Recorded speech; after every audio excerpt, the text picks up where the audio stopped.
এই তো ডুবুরি স্কুল মাঠে গান হচ্ছে, পুলিশ আসছে, লক্ষ লক্ষ টাকা খরচ হচ্ছে, আর আপনারা মসজিদে মাইক নষ্ট হয়, ফ্যান নষ্ট হয়, 10 টাকা 5 টাকা সেরা নোট দিয়ে চলে যান। আপনারা মসজিদের পরিচালনার ব্যাপারে উদাসীন, যারা মসজিদের খেদমত করে তাদের ব্যাপারে উদাসীন, কুরআন হাদিসের ব্যাপারে উদাসীন। শুধুমাত্র আপনাদেরকে ব্যস্ত রেখেছে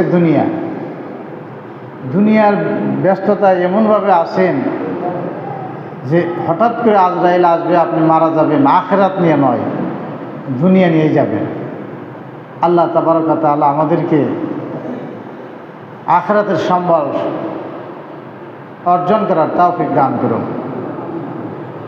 প্রিয় উপস্থিতি, আমি আপনাদের সামনে আমাদের প্রিয় নবীর এক খণ্ড হাদিস তেলাওয়াত করেছি। রাসূলুল্লাহ সাল্লাল্লাহু আলাইহি ওয়াসাল্লামের পবিত্র জবান দিয়ে যা বলেছেন আমি সেটা তেলাওয়াত করেছি। একে কেন্দ্র করে আজকের এই খুতবা শেষ করার চিন্তা করেছি। আল্লাহ যদি তৌফিক দান করেন, আমা তাওফিক ইল্লা বিল্লাহ।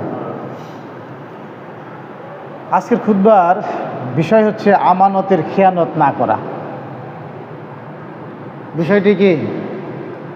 আমানতের খেয়ানত না করা। যিনি আমানতের খেয়ানত করবেন তিনি আল্লাহর কাছে জবাবদিহি করতে পারবেন না। আমাদের রাবীদের মধ্যে সবচেয়ে বেশি হাদিস যিনি বর্ণনা করেছেন তিনি হচ্ছেন আবু হুরায়রা রাদিয়াল্লাহু আনহু। তিনি বলেন যে বাইনামান নবী সাল্লাল্লাহু আলাইহি ওয়াসাল্লাম ফি মাজলিসিন ইউহাদ্দিসুল কওমা, কোনো একদিন কোনো এক মজলিসে আল্লাহ রসুল আলোচনা করতেছিলেন। জাআহু আরাবিয়্যুন, এই সময় একজন বেদুইন রসুলের কাছে আসলেন।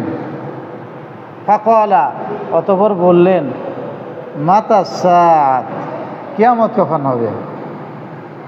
বুঝতে পারতেছেন? আল্লাহর রসুলের কাছে একজন বেদুইন আসলেন। আসার পর তিনি বললেন যে হে আল্লাহ রসুল, মাতা সাআত, কিয়ামত কখন হবে? ফামাজা রাসূলুল্লাহ সাল্লাল্লাহু আলাইহি ওয়াসাল্লাম ইউহাদ্দিসু, রাসূলুল্লাহ সাল্লাল্লাহু আলাইহি ওয়াসাল্লাম তার কথার উত্তর না দিয়ে আলোচনা করতেই লাগলেন, মানে চালিয়ে গেলেন। ফাকালা বাযুল কওম সামিয়া মা ক্বালা ফাকারিয়া মা ক্বাল, এতে কিছু সাহাবী বললেন যে রাসূলুল্লাহ সাল্লাল্লাহু আলাইহি ওয়াসাল্লামের তার কথা কি শুনেছে কিন্তু তিনি অপছন্দ করেছে। ওয়াকালা বাযুহুম বাল লাম ইয়াসমা, আবার কিছু মানুষ বললেন রাসূলুল্লাহ সাল্লাল্লাহু আলাইহি ওয়াসাল্লাম এই বেদুইনের কথা শুনতেই পারেননি। হাত্তা ইজা কাযা হাদিসাহু ফাকাল, এমনি করে যখন আল্লাহর রসুল আলোচনা শেষ করলেন তিনি বললেন, আইনা আরাউসা ইল আনিসা, একটু আগে যে সাহাবী যে বেদুইন কিয়ামত সম্পর্কে জিজ্ঞাসা করেছিল সে কোথায়? ক্বালা হা আনা ইয়া রাসূলুল্লাহ, তখন বেদুইন বলল, এ আল্লাহ রসুল, আমি তো এখানেই আছি।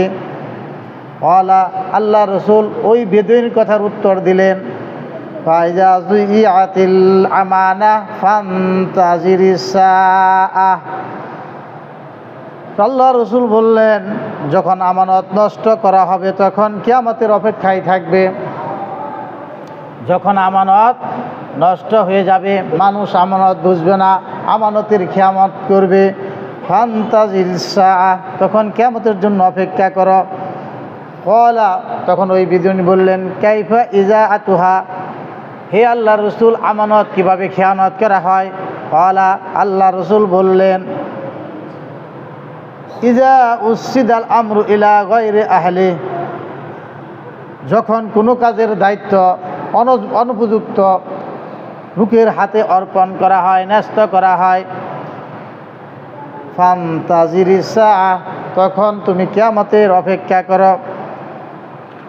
প্রিয় উপস্থিতি, তাহলে আল্লাহ রসুল কি বললেন এই হাদিসের মধ্যে? যখন আমানতের খেয়ানত করা হবে তখন কিয়ামতের আলামত প্রকাশিত হবে।